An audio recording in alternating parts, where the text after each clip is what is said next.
ایرانی قومی سلامتی کمیشن کے سربراہ ابراہیم عزیزی نے امریکی صدر کے اعلان کو جنگ بندی کی خلاف ورزی قرار دے دیا۔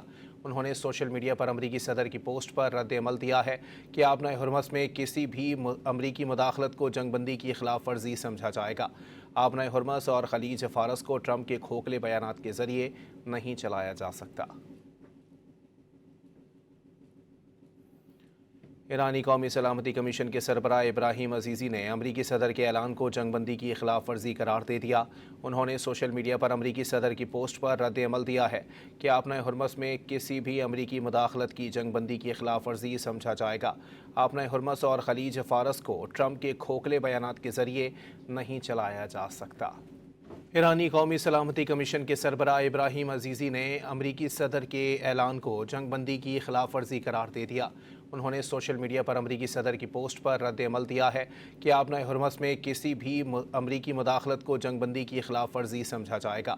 آبنائے ہرمز اور خلیج فارس کو ٹرمپ کے کھوکھلے بیانات کے ذریعے نہیں چلایا جا سکتا۔ ایرانی قومی سلامتی کمیشن کے سربراہ ابراہیم عزیزی نے امریکی صدر کے اعلان کو جنگ بندی کی خلاف ورزی قرار دے دیا۔ انہوں نے سوشل میڈیا پر امریکی صدر کی پوسٹ پر رد عمل دیا ہے کہ آبنائے ہرمز میں کسی بھی امریکی مداخلت کی جنگ بندی کی خلاف ورزی سمجھا جائے گا۔ آبنائے ہرمز اور خلیج فارس کو ٹرمپ کے کھوکھلے بیانات کے ذریعے نہیں چلایا جا سکتا۔